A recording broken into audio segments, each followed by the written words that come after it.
Okay,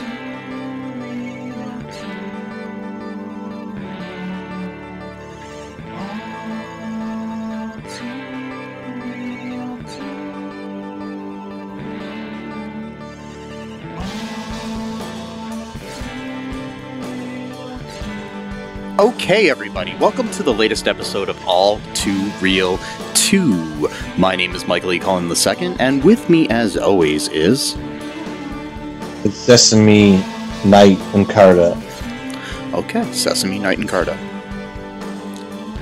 Mm-hmm. I love having Sesame Nights. Those are fun.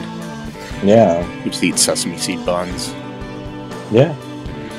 Make a party out of it. Just eat sesame seed buns. Yeah. That's your party. And every time you open up a door, you'll be like, "Sesame," and then open sesame, and then that's the party theme is sesame seeds and sesame seed buns. That's it. There's no burger on it or anything like that.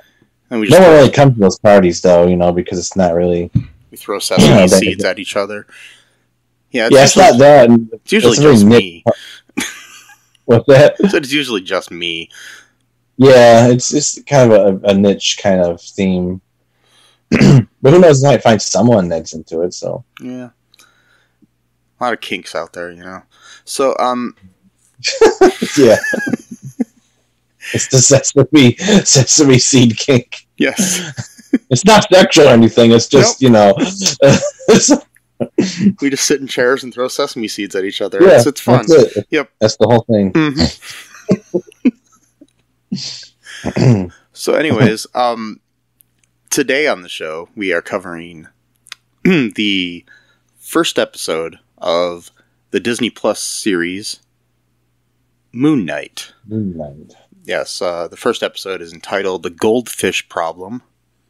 It was directed by Mohamed Diab. I think that's how you pronounce it. Diab. Written by Jeremy Slater and originally aired or was released on March 30th, 2022. So, First off, Sesame, what are your thoughts on this? I really liked it. I think it was the best first episode of an MCU show since, maybe Loki, or even Hawkeye. I don't know. I kind of, I think Hawkeye and in this would be like a tie for like the best first episode of a MCU series. That's just me, but yeah, I mean, I liked it. My only issue was I think that but then again, all the other shows had this kind of mystery thing building up throughout and certain things. This didn't have like a cliffhanger sort of ending or anything, so it just kind of ended in the middle of a about to be fight and went to the credits. Kind of a cliffhanger. Yeah, I mean it is. I'm just saying it's not like what we're used to on these Marvel shows, which is fine. I mean, I'm not complaining about it. I'm just saying that that's different, Yeah. Yeah. Yeah. It was an interesting show. I like how they're dealing with dissociative identity disorder. And because that's basically what our main character has. Where he has like what, sometimes referred to as multiple personality disorder or schizophrenia, which are both wrong names for it. But that's what people have referred to in the past. Yeah. There's a lot about new science behind it. Yeah, it's basically DSD. Yeah.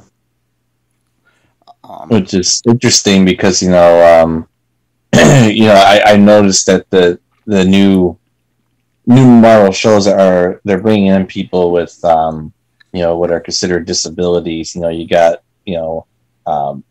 I forgot her name, Echo, she's deaf and she's got, one leg that's like metal or whatever. You got Hawkeye himself. He's kind of going deaf. Yeah. We're starting, of course, the anti-woke people will be mad about all that stuff. Like, why do they need representation? It should just be normal people. But, whatever. Because they're, they're the arbitrator, they're normal. But, there is no such thing as normal. No, I know. So now we got someone with like a, mental health issue, which is a main character. but that's not like their whole thing, like, because that's the other thing too, is like a lot of shows in the past would, if they had like a character like that, that would be like their whole story would be just revolving around that. Like if you had a trans character, like they're the trans character, like that's it. Like there's no, you know what I mean? Like, like they're not like a superhero, or they don't have anything else going on. I mean, wait till they get to the part where he's Jewish. Oh yeah, well of course, a lot of people would be mad about that. Yeah. Like, wait a minute, why we gotta have this? An Egyptian god? What the hell? I don't understand. Yeah. Okay. Great. Yep. But anyway, social commentary aside, which is what everyone comes here for, apparently, which they don't, but I think they're just stuck with it because they're stuck with me. And yeah. What was I saying? Anyway. It's a good, interesting, first step on the show. And so far we have like no real connection to the greater MCU, which is interesting too. So we'll see if we end up having any at all. Well, I thought I read somewhere where it is technically part of the MCU, but it is. I'm just saying, so far in the show we have no connection. Oh yeah. I see. Yeah, it would be weird. Part of it, but what I'm saying is, it's not like none of these characters that we've met yet we've met before. Right, and now we're dealing with like actual gods, which is weird because like we haven't really dealt with like gods. Like we have like Odin and like Thor, but like they're like regular people. Like they're not like technically they're called gods. What's that? We have the Eternals who, were viewed as gods, but that's like our first introduction to like an actual.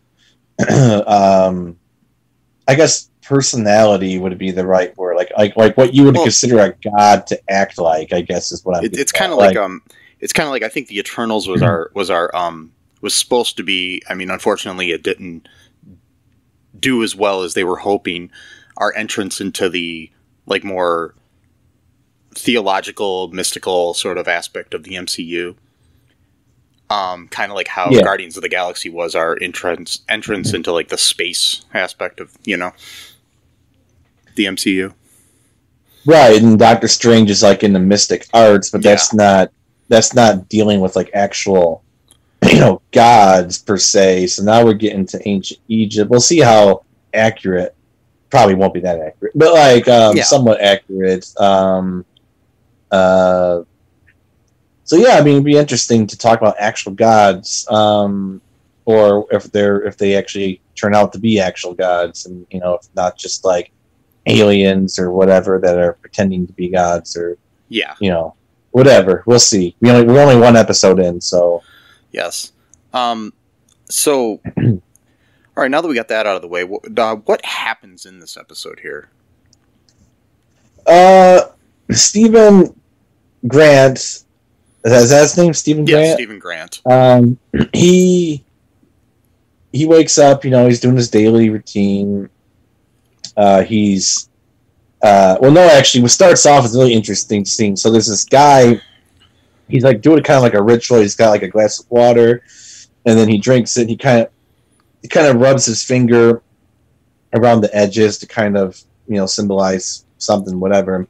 He drinks the water. Creates a sound too, like you do with kind of like a Buddhist sort of like a meditation bowl type thing, and then he drinks the water or whatever it was, and in there it could have been anything, and then he flips the glass over. He takes like a hammer that's got like a crocodile head, which is interesting because one of my YouTube channels, like there's a big character thing where I have a character named Crocodile. But anyway, it's a whole funny, interesting little thing.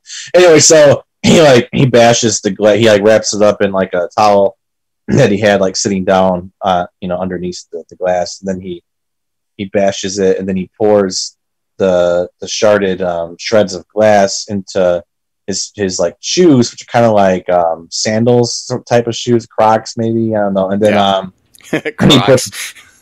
Well, not crocs. It looked kind of like No, I crocs, just thought but it was like funny because there's like an alligator and a crocodile. oh, it's right, crocodile. Yeah. So he puts it in his shoes. And by the way, they're playing a Bob Dylan song, which is a religious song to him, because there was a period where he became a born again Christian, and he wrote like a gospel record. I'm not sure if he's like super religious anymore, but he was at that time. Yeah. And the song was talking about like the master and stuff like that. So there's this this song playing in the background, and he puts his feet in the shoes, showing no signs of pain whatsoever, and then he just walks away, and he's got like his cane, which has got the crocodile head, and so that's our introduction to the Ethan Klein character, which is, I forgot his name. What's his name? The Ethan Hawke character. Sorry, not Ethan Klein. Yeah, Ethan Hawke. What's his name? It's his character's name is Arthur Harrow. That's right, which is weird because he only shows up one time in the actual comic books. I think in the first issue, and then he never shows up again. So it's interesting. He might become the main villain in this series, but like in the books, he's not anything. Like he's just. And the Bob Dylan song, by the way, is called "Every Grain of Sand." Right. Okay. Which makes sense. You use sand to make glass too, so he's kind of taking the glass and turning it back into sand and putting it in his shoes in a way. So. Which is interesting too, because that could show sort of like, that he's kind of maybe upgraded a little bit. Because Steven later on, he shows that he's got sand in his bedroom to track his footprints, but glass is more like refined sand. So it could be kind of suggesting that it's Arthur kind of might symbolic of like how you walk over coals, like hot coals or other things, or like self-flagellation in a way, sort of. Yeah, like we'll see. We'll probably get into that too, because like I said too, he showed no sense of pain. He could be feeling it, but he's not showing any sense of pain whatsoever. And then he just walks away, and then that's the end of that scene. And then we get into Steven waking up, and he's got a holster tied to his leg or his foot. And he has to unlock that to get out of bed, and then he's got a big pile of sand right next to his bed. Yeah, so he can tell if he walked at all. Yeah, then he's got a piece of blue tape that's on his door, all kinds of contraptions to see if whether or not he did anything that night, which still doesn't really make a lot of sense, because like even like with those things, you could just like put the tape back up, you know what I mean, and shackle your leg again. Like that doesn't really seem much like a. Well, he doesn't know that he's. He knows he blacks out, but he doesn't know, like, that he has a separate personality yet. So. Oh, okay. I think he thinks he's just blacking out, so he doesn't think that he would do this while he's blacking out. But okay. The thing with it is that his other identity is what's doing it. So it's right. Yeah. Exactly. So it's not really him doing it. So yeah, that makes sense. And then so we find out, he's just a regular dude. He works at a gift shop at the museum, but he really wants to be more of like a tour guide because he has, extensive knowledge on, Egyptian mythology, but his boss is this really mean woman who's probably has a really miserable life, so she takes it out on him. And, and that's pretty much it for him. I mean, like there is one little scene though that's interesting because he catches some girl like, and then he starts talking to her about Egypt or whatever. He was talking about how the dead needed their hearts still to like be able to go to the afterlife or whatever. And she said something like, well, did that suck for you when you die or something like that? And he's like, I haven't died or something like that. It was a weird kind of response, like, yeah, with the little girl. Yeah. So anyway, so that's my sort of recap at the beginning. So what do you got so going like on? he's in the one thing too is like when he walks in, there's a security guard at the desk. several times. I don't know how many times it happens in the episode, but the security guard calls him Mark. So that's interesting. And he has to correct it. Also, his boss calls him Stevie, and he keeps correcting her that it's Steven. Right. With a V. And which is interesting. I mean, these are a lot of like things that are allusions to his multiple identities that he has, and so it's kind of interesting that they're playing. There's a lot of things that play at the multiple identities here throughout the thing too, like some of the music cues and things of that nature too. Yeah, they have like it's interesting too. Like at one point they have like the lyrics to some of the songs play up that idea. They also have a rap song that uses a sample of another song, so that kind of plays with the idea of being part of, if you read into it a lot of ways, so. Right, yeah. But when we're in the museum, he's there and he sells like candy to kids and stuff at the museum, which he doesn't get because it has nothing to do with Egypt.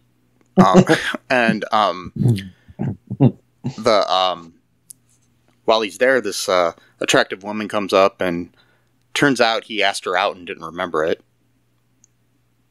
for the following night to go eat steak, which is weird because he's vegan. Yeah, so there's that. Anyways, then after he leaves work, he's outside talking to one of those human statues. Who's like a guy who's all painted up gold and kind of looks like John Lennon for some reason to me. But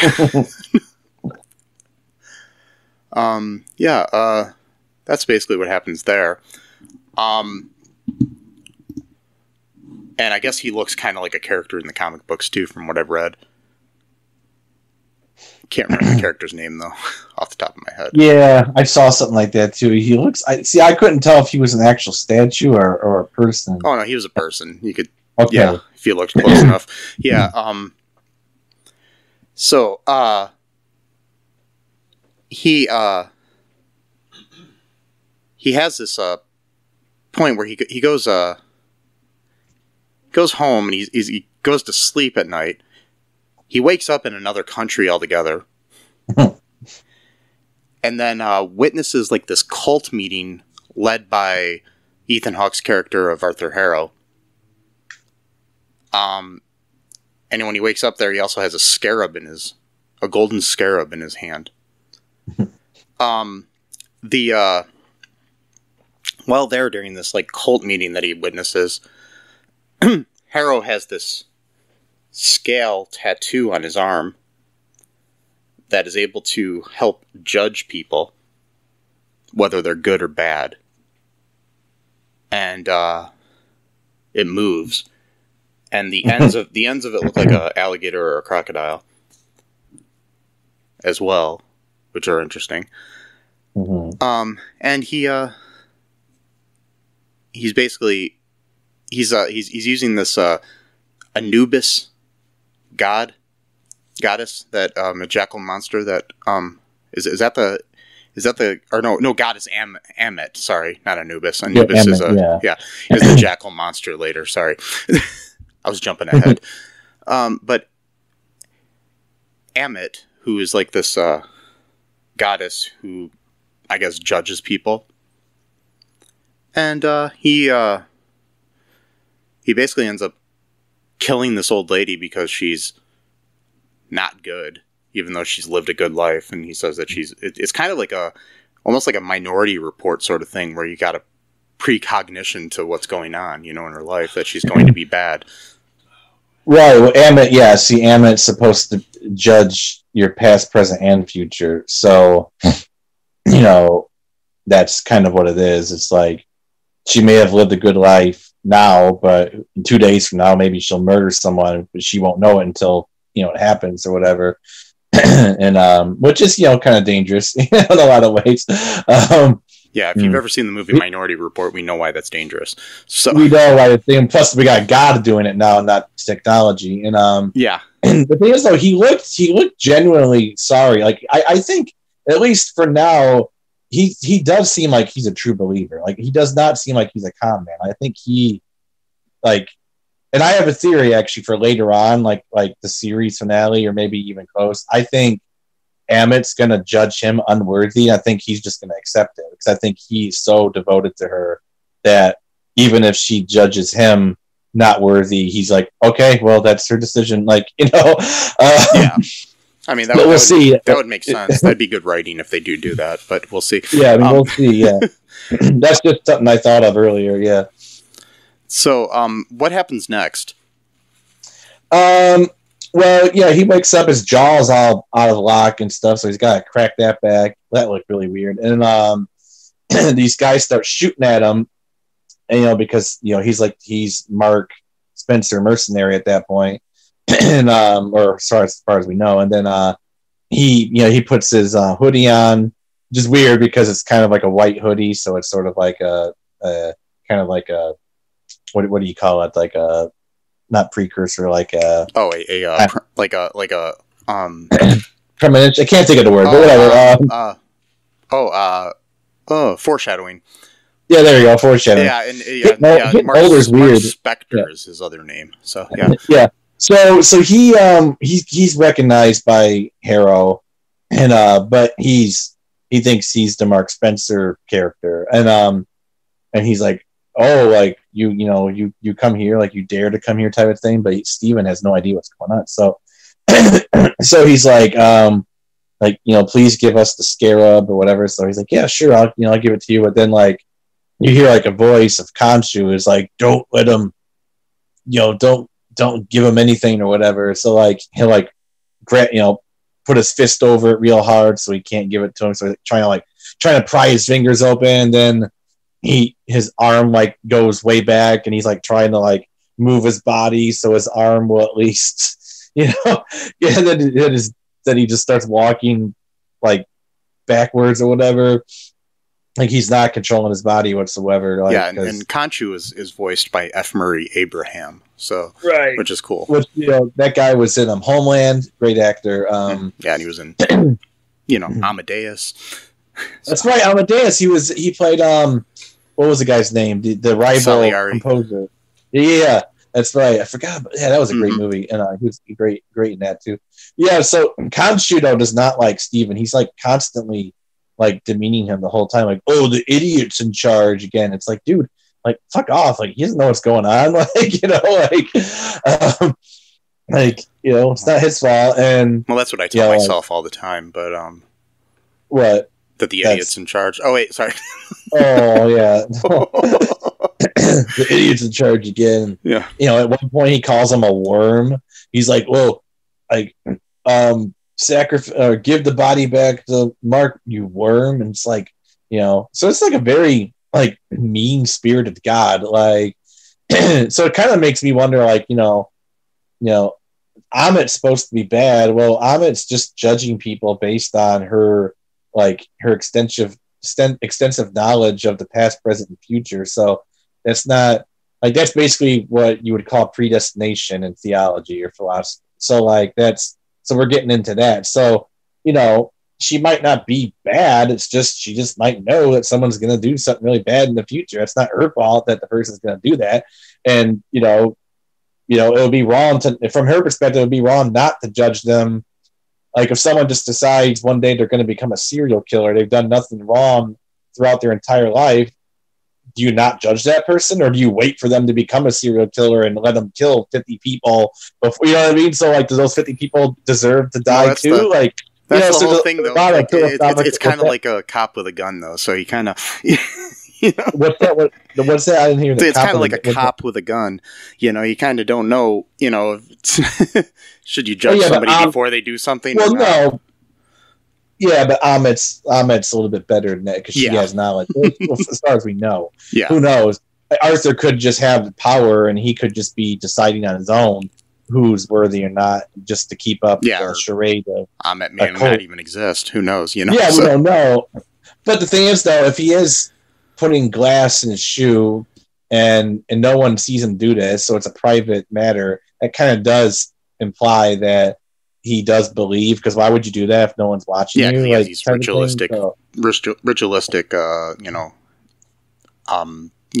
habits and stuff that are only to him. So, yeah, right. And that could be like almost a sense of atonement to him too. Like maybe he thinks giving himself pain might be a way of pleasing Amit, like in case she does judge him unworthy, he's doing like these sort of like free mature ways of like, oh well, yeah, but I've been putting glass in my shoe and shit, I don't know, but anyway, yeah, theology is going to play a big part in the show, I really do think, or philosophy, at least philosophy, which we haven't really seen too much yet in the MCU. We've seen hints of it here and there, but not a whole lot. So anyway, sorry, that's fine. Do you want to take a quick break and come back and talk about the rest of the episode?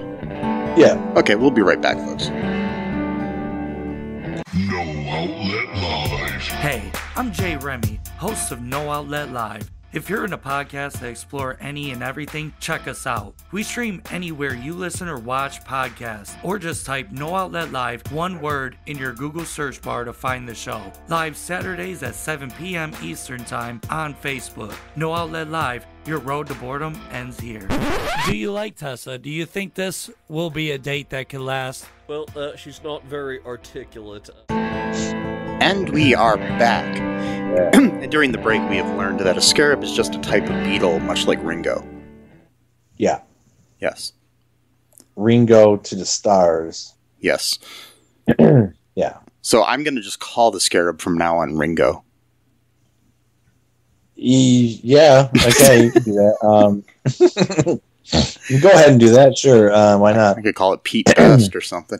No, don't, because he'll write another book about how he was in the Beatles for like 6 months, and God, it makes me feel so bad for people like that, where it's like they won't let go of like this chance that they had. It did develop into the movie The Rocker. It did, kind of, yeah, a little bit. Yeah, Pete Best was a consultant on that. Oh, he was. Yeah, it was originally supposed to be a movie about his life, but then they turned it into a modern day comedy. So yeah, that would have been that's much better than what the movie would.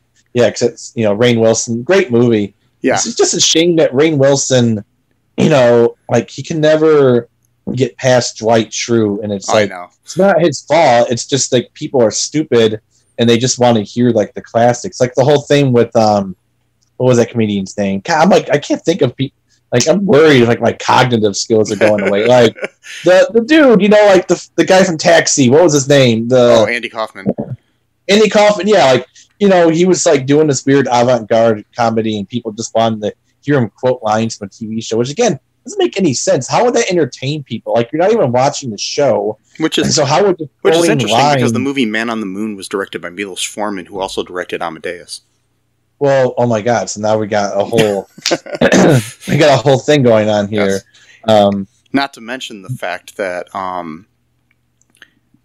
Ethan Hawke said that he was inspired for his performance by cult leader David Koresh, psychiatrist Carl Jung, communist dictator Fidel Castro, the Dalai Lama, writer Leo Tolstoy, Pentecostal televangelist Jimmy Swaggart, Nazi officer and Dr. Joseph Mengele, and the One Flew Over the Cuckoo's Nest character Nurse Ratched, and the movie One Flew Over the Cuckoo's Nest was directed by Milos Forman. And what the hell? I've only seen like one of those people manifest in them. Who knows? Maybe we'll see more. And he also said, as well as questioning if Apple Incorporated co-founder Steve Jobs was a bad guy. Like, he's playing him like Steve Jobs if he were a bad guy. Oh, yeah. Interesting. Yeah, so very, very interesting. By the way, too, I wanted to mention. So when the tattoo judges you like unworthy, it turns red. Yeah. So that's interesting. I'm not sure if there's symbolism behind that, but well, red is often symbolic of death. So Okay. yeah, kind of like the red door in American Beauty. Also the red doorknob in Sixth Sense. Different movies will have red as a symbolism of somebody who's already dead. Okay. Yeah. To spoil those 90s movies. Anyway, so Yeah, they're 24-year-old movies, so it's like I think it's all right. yeah. So what happens next here? We've got Steven basically trying to get out of this situation he's in where where he's got this scarab that he's trying to give back. Anyways, it gets to the point where he's trying to run away because he realizes he can't give the scarab back. Eventually they tackle him and they take it away from him. And then his identity of Mark takes over. I love how they're doing this too, where we don't see what happens when Mark's in control. Yeah. It's like this weird flashing thing happens, and then yeah, it's pretty we're cool. Like, I don't know if they're going to continue to do it the whole series, but it's interesting because we black out with Steven here, so we don't know what happened, and we're on the same page as Steven. Yeah, I don't think they're going to do it for the rest of the series, but for this particular episode, because we're we're learning with Steven, we're identifying with Steven in this episode, which is interesting because I was watching a Screen Crush video earlier, and he was talking about the different personalities of Mark, and he made the point that this is sort of like a reverse Fight Club thing where Mark is the prime personality, so basically he's the Tyler Durden character, but he created the Steven character, which is like the weak-minded, normal guy, So it's kind of like basically the created character is the Edward Norton character and not the Brad Pitt character. Yeah, so I thought that was a really interesting analogy, because I think it's correct, actually. I think it's a great analogy. That would have changed Fight Club a lot, though, too. If that because the things, if you notice here too, he has you never see, he calls his mom, but you never hear him talk to her. Right, it's always a voicemail. Yeah, he gets postcards from his mom, but most of those postcards are of Egyptian things that he could have got at his place of work. Right, and how come his mom is never leaving voicemails herself and just sending postcards? Yeah. Who does that anymore with cell phones available everywhere? So he's you can buy a cell phone. So my theory is he's sending those to himself. So. Oh, yeah, definitely. Yeah. But who is he calling? Who knows? Layla, maybe? They find out there's a woman named Layla who's been calling him. Or to set up a thing, maybe he just set up a fake phone number just so he could have it. So he had somebody to call when he was Steven. Like a burner phone or something like that. Speaking of burner phones, that phone we're getting ahead of ourselves. Yeah. But so basically what we have is a situation where he takes out all these people and ends up getting the scarab back. And then he wakes up again from the blacking out. And he's on the run, and he takes this cupcake truck down the side of a mountain to outrun these people. And then he's driving a lot of the time, and then all of a sudden, Khonshu tells him to let Mark take control, and Mark does. And yeah, one part it was kind of funny though. He didn't know what to do, and he threw a gun at a car. He's like, did he just throw a gun? Yeah. So it was an interesting little. I like the way how we're not really seeing the action. Yeah, it is. It's very jarring. It's almost scarier that way because you see him covered in blood, or his hand at least is covered in blood at one point. Did he gouge someone's eyes out? What the hell? I was reading an article with some of the creators of the show, and they were talking about they actually storyboarded all of the action that we don't see. Oh, that's amazing. So they knew where to have him end up at the end of it. So yeah, that is so cool. And at one point he shoves a cup guy in the guy's face. That's his way of fighting back. Khonshu, like I said, really like disrespects Steven, like he just thinks he's like just a worthless idiot, person. yeah. But he's also starting to get angry at Mark because Mark is losing control of Steven. So I'm starting to wonder, you know, is there going to be a sort of integration of personalities coming at some point? Because Steven's getting stronger without knowing he is, because he's somehow able to like take over Mark when Mark is supposed to be the primary, you know. I mean, it's kind of almost too, like, in a way, it's like you've got this whole like wrong man situation, like the wrong man, like there's a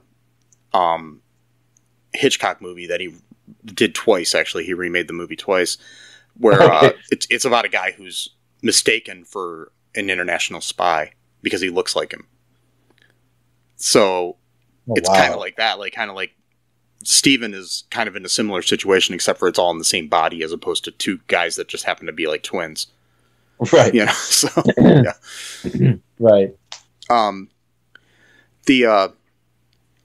Anyways, the whole so he wakes up after this situation, you know, and thinks it was all just a dream,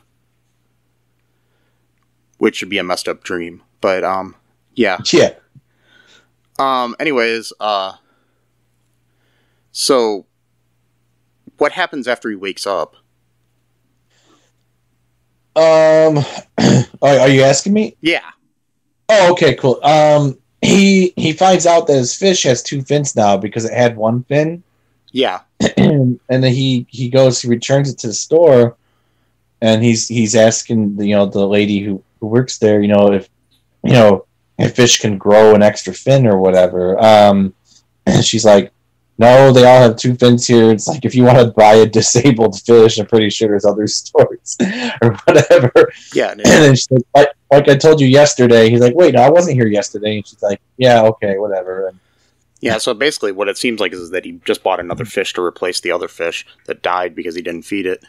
And I hope that's not the case. Yeah, because he flew to another country. Yeah, that's probably what happened. Who knows how long he was gone? Yeah, and it's interesting too that they use a goldfish because there's the misnomer, which everybody says is the goldfish memory thing, where goldfish only remember for like seconds. Yeah, like they have a short-term memory, which is not true, by the way, but everybody believed that for the longest time. But so they're playing with that idea. Anything. Yeah, but they're, well, they didn't. I think at the time they thought it was true, but right. But so he goes back to work, and his boss is still being really mean to him. She's making him do inventory because he's always late. And again, she's a mean boss, but like she still keeps him on even though he's late like all the time. Yeah, like, so who knows most what she's people dealing don't. with too. She's dealing with this guy with two personalities, so. With at least two personalities that we know of, so it's like... So she might not even, like... Yeah, maybe the other one's more of a charmer or something like that, so she'll deal with it. Or more of an asshole to her. Another thing I wanted to bring up, too, was like when he brought the goldfish to the store, he put it in a blender. Oh, okay. And I think that's kind of symbolic in certain ways because of the idea that things can get mixed up like in a blender. Like his life is in the blender, his mind's in the blender. Yeah. So it's really interesting. Yeah. So he goes back to work. He finds Arthur on the bus after he gets off the bus. So he's starting to freak out a little bit. Before that, what happened is, so he goes on a date, or he was supposed to go on a date with that really attractive woman to the steakhouse, but it was Sunday instead of Friday. So 2 days went by. He had no idea. And then he calls her up, and she's, obviously she's upset and tells him to lose the number. Yeah. Which, someone like who's attractive like that can afford to be like, all right, well, fuck you. I could find someone else who's going to actually meet me at the right place or whatever. I got screwed up too, because I thought his boss meant that she was a vegan and that he was so charming that he convinced her to go to a steak restaurant. That's what I thought at first. I'm like, whoa, that must have been Mark in control. And then there is a little bit of symbolism there that Mark is kind of integrating with him, because at the end of the scene at the steakhouse, he decides to order a steak. He doesn't know how to, though, but because he's vegan.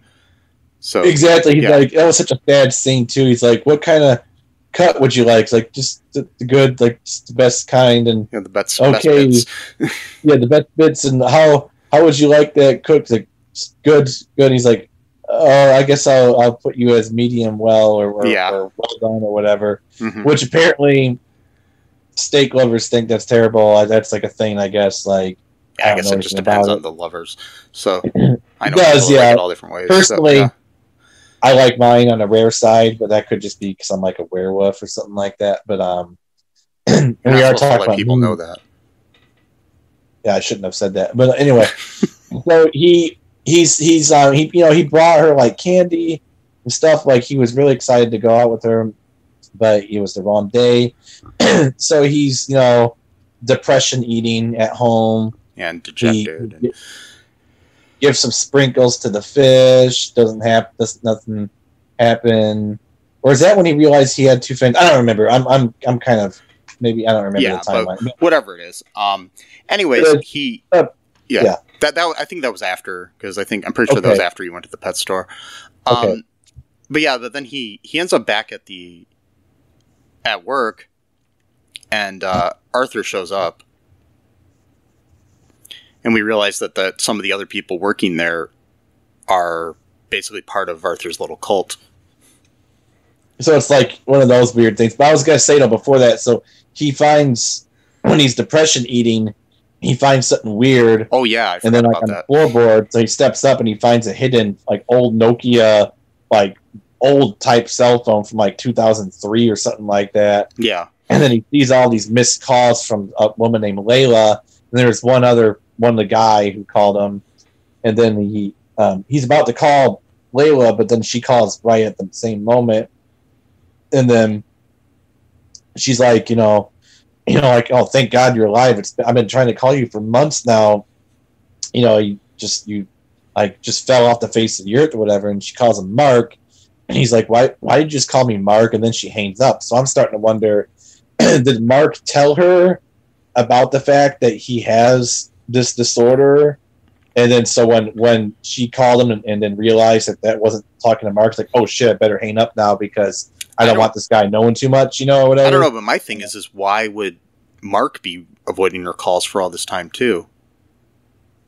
Yeah, I guess that's a good question. Maybe to keep her safe or something. I don't know. And or unless maybe she's the villain and we,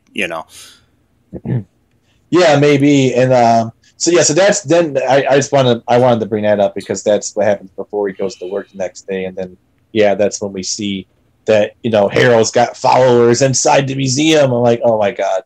And yeah, and so and he's like talking about how he's an avatar, and then the funniest joke in the whole thing was he's like, yeah, Avatar, blue people, I love that movie. Yeah, and he's like, oh, you mean the anime? I know. He's like Steven. Like, he's very patient with them because he understands that Steven is a legitimate personality. Like, he wasn't faking it to get away. Like, he knows that the person he's after is not Steven, it's Mark. Like, he, and which is interesting because that shows a little bit of mercy, I guess, in his behalf. Yeah. So then we get to the point where there's the Harrow ends up summoning an Anubis associated jackal monster that attacks Grant at the museum. Just as Grant is cornered in a restroom, he sees his reflection talking to him, which is Mark, and he just basically says, let me take control. And he agrees to, and then he transforms into Moon Knight, and then we have, and we assume kills the jackal monster, and we have the whole end of the episode. Yeah, Moon Knight literally shows up in the last 10 seconds. We did have I've heard that Moon Knight. We did have some other instances with mirrors throughout the episode where things would glitch slightly in the mirror, where his reflection wouldn't match what he was doing to imply that. It was Mark in the Mirror. That's the name. That's the name of my new novel, by the way. It's called Mark in the Mirror. And Mark in the Mirror. Yeah. I kind of like that mark in the mirror. Yeah, there was a few times where he was doing that. I think a few times he actually did speak to Steven, like not Khonshu, like actually Mark was speaking to him. He would say like, a couple things here and there, but he was finally able to completely have a conversation with him in the bathroom there. Because they're about to be killed. And but before that, though, Harrow was going to judge him, and the scales kept going. They would never land. They would just keep infinitely going. And then he says, there's chaos in you. So, like, Amit couldn't judge because there was nothing. Like, it was, Yeah. So, and then he let him go. So, where do you think this is going? I think, I don't know because Harrow said something too, how Amit was betrayed by her fellow gods and her own avatar. So I'm starting to wonder what that means exactly, and how could an avatar, which is basically just like a manifestation of the god itself, betray the god, because that would imply that they're like have like equal levels of power. Like, I mean, the thing is like Moon Knight is actually a god too. Well, he's an avatar though. He's the avatar of God, so maybe Amit's, avatar had sort of like a multiple personality thing too, and was able to betray. You know what I mean? Yeah, maybe. Yeah. So now this guy's a new avatar apparently, and so now we're going to have a battle of gods, which that's going to be interesting to see in the MCU. And who knows? It could be one of those things where Amit might actually have legitimate grievances that has turned her into kind of how she is. Yeah. Maybe she had a point type of thing. Because he did say stuff like, if Amit were here, there would have been no Holocaust. There would have been no Armenian genocide, because she would have been able to judge those things before they happened.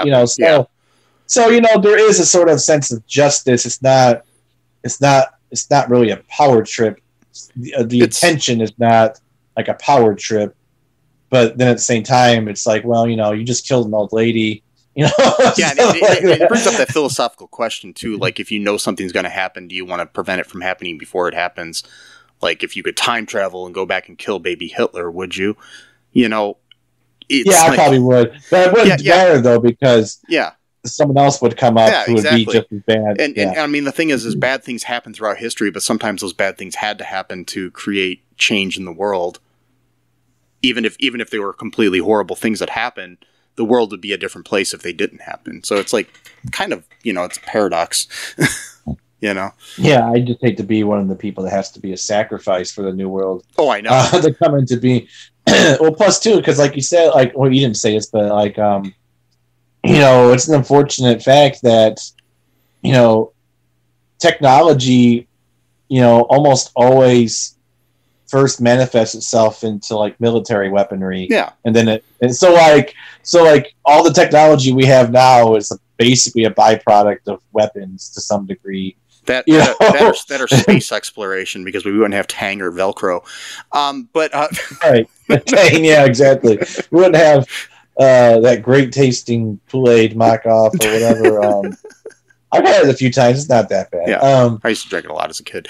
But anyways, I don't know. I'm really looking forward to see where this goes. I do think that there's going to be a lot more to Harrow than we're seeing so far, and also a lot more, obviously, to Stephen Grant and Mark Spector and whatever other personalities he may have. But it'll be interesting. It's going to be a 6-episode series, so we're going to be covering this once a week for the next 6 weeks here. So make sure you join us. I wish Marvel would do more than 6 episodes per series. Well, they do sometimes. We've had like 8 and 10 episodes, so yeah. Yeah, is this good? I hope they're going to do a season 2 though, not just a one-off. But it's hard to say a lot of these things, and usually if we're going to get a season 2, it's not going to be for a couple of years. But I do think that we will see more of Moon Knight in the future of the MCU, because I think he's going to probably. I got a feeling he might show up in like Blade or if there's an Eternals 2, things of that nature, you know what I mean? Yeah, or even Or like its own movie. yeah, that would be cool. Or like I was gonna say Multiverse of Madness, but I don't think so.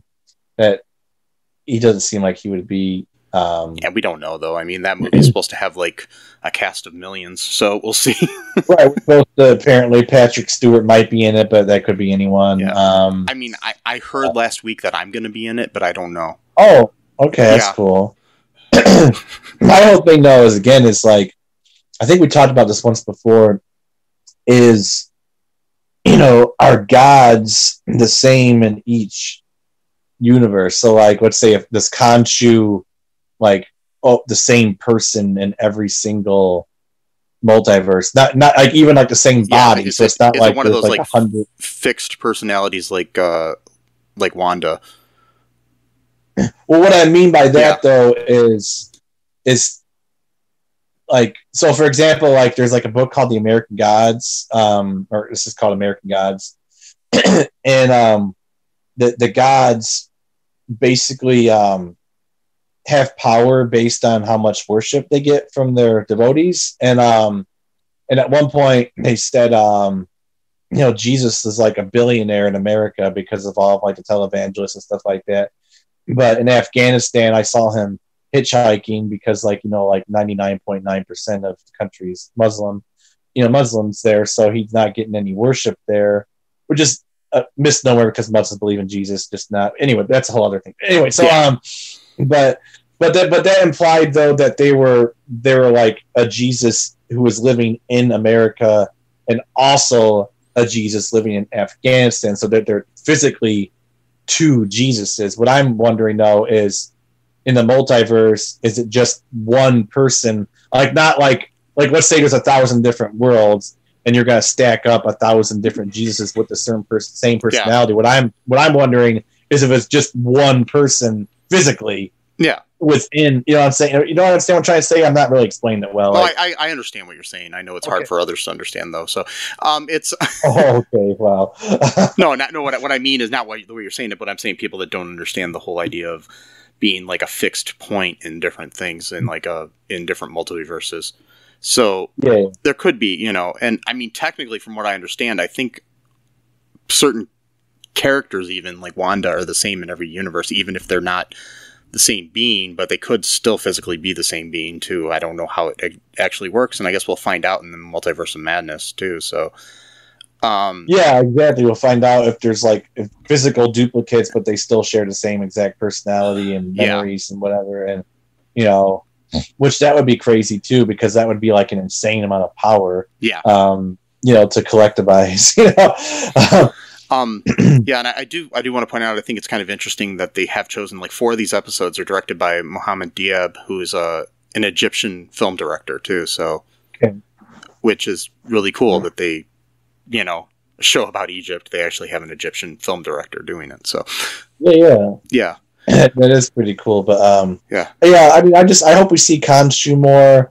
I hope we get to see why he's such a jerk to Steven, personality wise, why he is the way he is. If he's a good guy, bad guy, neutral in between. I like to meet Amit too. I like to see her, see what she looks like, or how she interacts, or because like I gotta believe that Harrow is not. I mean, Harrow, I think obviously at this point is the avatar of Amit, but we haven't seen like his version of becoming Moon Knight. Like, because he even says once too, when he's judging the guy, he says, I'm judging you with only a fraction of Amit's power. So like, that could be, so you could have more power. Yeah. So like, who knows what he's going to look like when he becomes, the true avatar or personality. He might have the same exact thing that Moon, because apparently Moon Knight is also a distinct personality from Mark and Steven itself. So it's so like Steven can't become Moon Knight, Mark can, but Moon Knight is not Mark or Steven. You know what I mean? So That's what I've heard, at least. I don't know if it's true, but that's what I've heard. Because we'll see where that goes. Anything else before we wrap things up here? Just watch out for crocodiles, I guess. You know, and it's always a good thing to do. Yeah, watch out for crocodiles or people who wear shoes with glass shards in them, and or people who wear Crocs. Or Crocs, definitely. No. People wear Crocs are worse than Hero. But no, and watch out for people with moving tattoos. That's an interesting thing too, because I'm sorry, I'm like rambling today, but like I could have sworn I've seen another movie once where a guy had like a moving tattoo and it like had like powers. I don't know if I'm like imagining it, but like I'm sure that's been done before at least once or twice.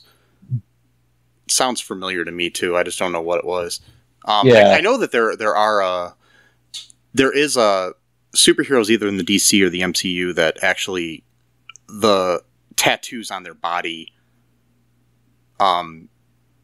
possess powers themselves. Right. Okay. I don't know if it's one of the like metas on the Flash or something like that. I can't remember, but trying to think of where that would have been. But anyways, or maybe it was on Supergirl. Yeah, maybe that might have been something there. But I know I've seen it somewhere before too. Anyways, folks, make sure you give us a 5-star review wherever you can on the iTunes or Apple Podcast or whatever they're calling it this week, and the on Stitcher, on Spotify, or wherever else you can. Also, be sure to check out our TeePublic, our Patreon, all of our social media sites, and also be good to each other. Yeah. Watch out for Crocs.